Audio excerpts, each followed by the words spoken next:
Boa tarde. Boa tarde porque é uma aula de reposição, correto? Semana passada eu tive um probleminha com o equipamento aqui, não tive como enviar as aulas para vocês. A aula que já estava gravada estava no computador, o computador não ligou, então não tive como enviar. E todo aquele transtorno, né, que alguns professores já estão enfrentando. Acredito que não tenha sido, não é exclusividade minha, né? Então nós estamos fazendo essa aula de reposição hoje, segunda-feira, e vamos dar continuidade à nossa matéria para não, né, ninguém ser prejudicado, correto? Então eu vou pedir a vocês que abram no capítulo 4, página 40. Pega o nosso livrinho, capítulo 4, página 40. Nós estamos iniciando hoje o capítulo 4, que vamos falar sobre o Brasil moderno, correto? Capítulo 4, página 40 a 43. Essa é a parte que nós vamos estudar hoje, correto? Registrando e exercício proposto estão na página 43, que no fim eu vou falar novamente, que será nosso exercício para casa. Tudo bem? Vamos em frente. O que seria então o Brasil moderno, né?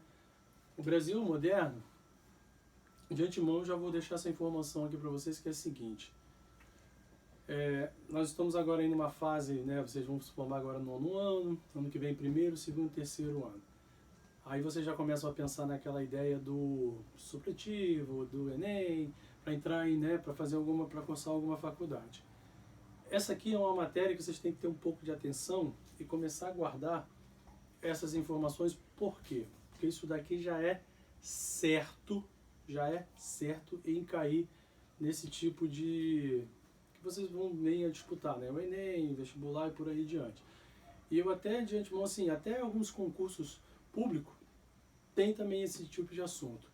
Barroco brasileiro, né? Principalmente aquela parte ali do barroco mineiro, modernismo no Brasil, é assunto de vestibular, de prova, tudo.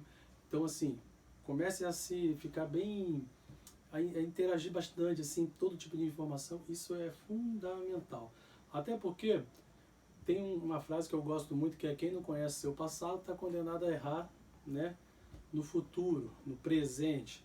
Muita coisa que nós vamos falar aqui tem uma ligação, tem uma ponte muito assim direta com as coisas que estão acontecendo hoje, tá? Então, assim, comece a se atentar. Mas não tenta levar nem para um lado nem para o outro, deixa isso de lado. A arte não faz parte disso. Vamos falar um pouquinho da história do Brasil e um pouquinho dentro da história do Brasil, o que os artistas naquele período. O período do Brasil aqui era o início do século XX, ok? Semana de 22. Por que a semana de 22? Aconteceu no ano de 1922. O que os artistas brasileiros... Vocês sabem muito bem que em 1864 começou o modernismo no Brasil, o modernismo no mundo, né? 1860 começaram ali os rumores, mas foi só 4 anos depois que deu início.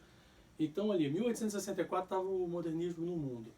Chega aqui no Brasil, o artista brasileiro só chega em 1922. Então para pensar aqui, ó, toda essa linha, né, de 1864 a 1922. Olha o período. Bem que aqui no Brasil também começou a ideia, que essa proposta, em 1920, né? Demorou também 2 anos.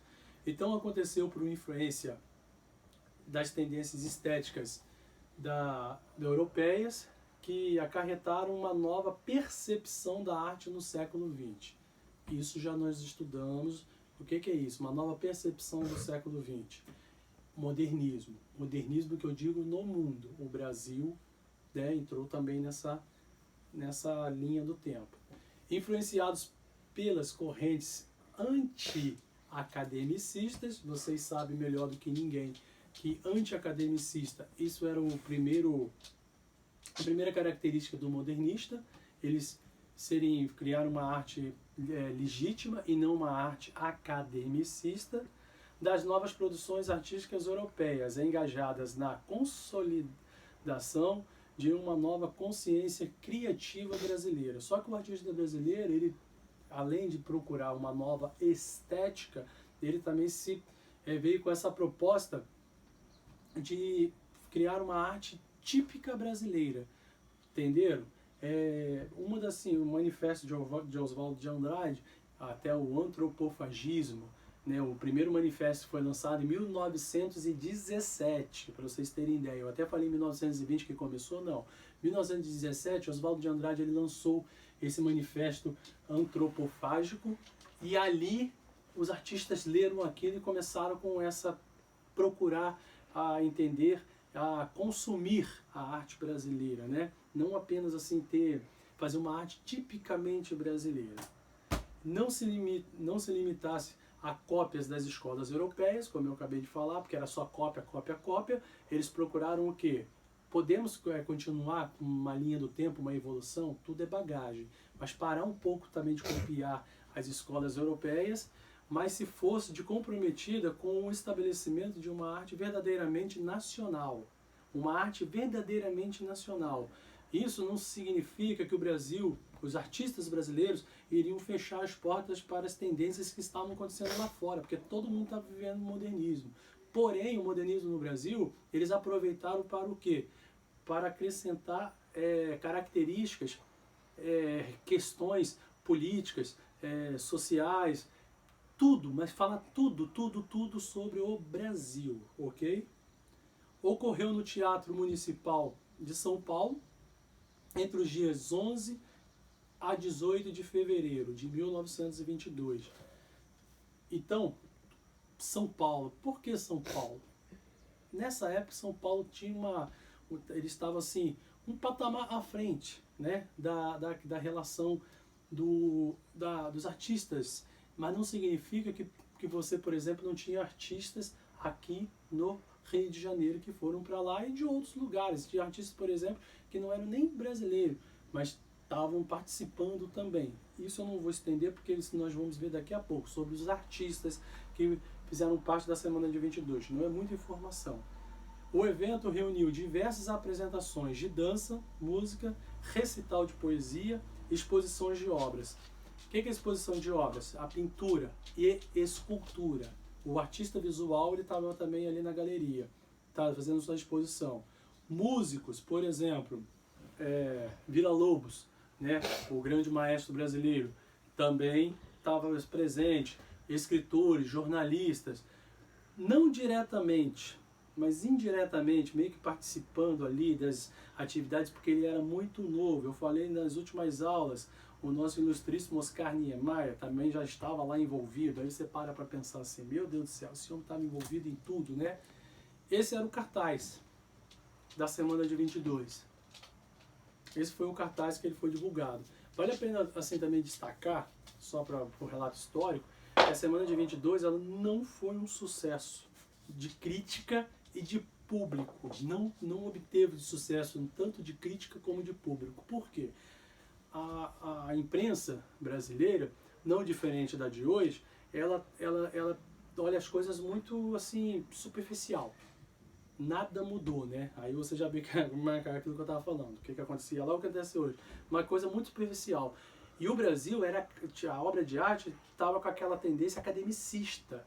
Vale a pena lembrar, né, que quando o Brasil foi descoberto, toda aquela história, eles trouxeram a academia para cá, queriam transformar o Brasil, né, deixar o mais próximo possível, tanto na questão do luxo, com a cara da Europa, né? E então essa tendência o europeu, na época, eles eram muito academicistas, tudo era aquela coisa muito padronizada. E quando a arte moderna começa a rolar lá na Europa, que deu início lá, o que acontece?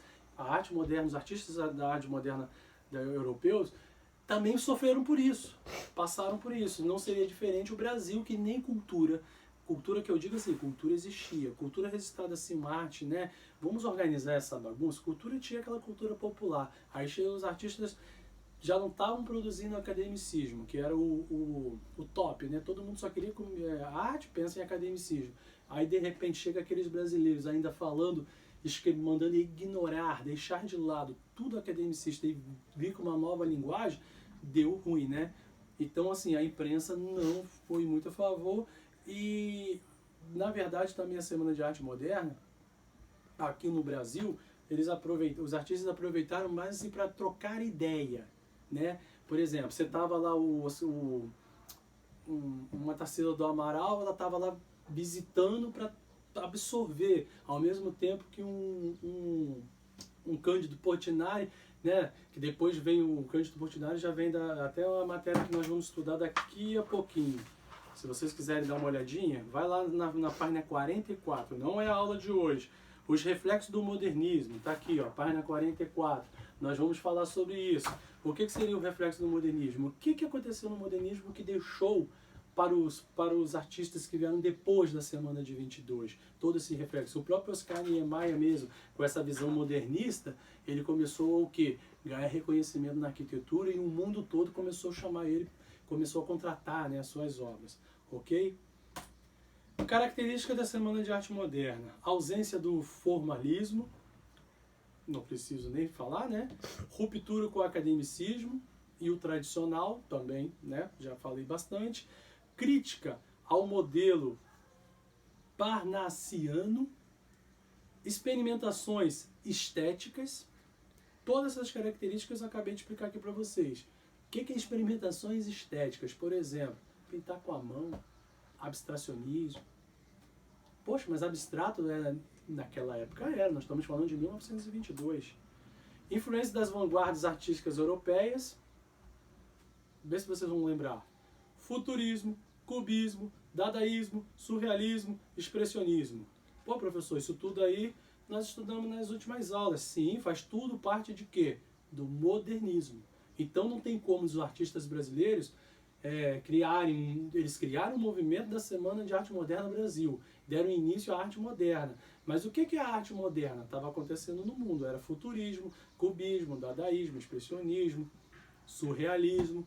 Tanto que aqui no Brasil, depois nós vamos estudar para frente também os reflexos do modernismo aqui no Brasil. Muitos artistas começaram a migrar direto, assim, entrar de cabeça sobre o surrealismo, porque toda vez que a gente fala de surrealismo, você lembra do Salvador Dalí, lembra por exemplo, da Frida Kahlo aqui do México. A Frida Kahlo aqui no México mesmo é uma personagem que é o quê? Ela passou por esse reflexo do que aconteceu lá atrás no modernismo, e ela entrou de cabeça dentro do surrealismo, retratando a sua dor, né? Então, para finalizar, eu acredito que esse aqui é o maior vídeo que eu gravei até hoje, é porque é um assunto assim que a gente tivesse dentro de sala de aula, vocês iam ficar doidos comigo como eu ia falar na cabeça de vocês. Mas assim, vou tentar ser bem assim, parte a parte, para não estender muito as aulas e é muita informação passada dessa maneira. Eu acho que vocês não vão conseguir absorver porque, né, é muito preso. Tô doido para acabar com essa quarentena e voltar para a sala de aula. Não aguento mais isso. Então aqui, presta atenção. Volta aqui. Já falei agora igual sala de aula, viu? Exercício, página 43. Nós temos aqui a nossa amiga Tarsila do Amaral, com Antropofagia, o quadro de 1929. Aí, professor, quadro dessa Antropofagia, que é um dos quadros mais conhecidos, né? Poxa, mas é de 1929. O que eu falei para vocês? Aconteceu em 22 e o reflexo que foi acontecendo tudo. E vale a pena lembrar que nós estávamos vivendo aqui em 1922, fim da Primeira Guerra Mundial, já estava aquele murmurinho ali, né? Então os artistas de 22 até 39 já estavam passando aquela expectativa. Saímos de uma grande guerra, já vamos entrar em outra guerra. Não é que o pessoal tinha certeza, mas todo mundo tinha aquela coisa de qualquer momento estoura a Segunda Guerra Mundial. Então o exercício, página 43, o exercício registrando do Antropofagia e o exercício proposto, né? Todos os dois estão na página 43, ok? Aqui, ó. Faz. Como eu não vou pedir para vocês para me entregar até as 17 horas, porque essa aula está sendo postada depois das 17 horas, eu estou postando essa aula na segunda. Vocês vão mandar esse exercício às 17 horas da terça-feira, do dia 5/5. De manhã até vocês vão ter outra aula, correto? Aí acabou a outra aula, né? A aula 6, você já aproveita e já manda os dois exercícios para mim. O exercício de hoje, segunda-feira, 18 horas, página 43. E amanhã de manhã eu coloco outra aula para vocês, que é a aula normal. Lembre-se que essa aula é a aula de reposição, tá bom? Muito obrigado, espero que estejam todos bacaninhas de saúde e até amanhã.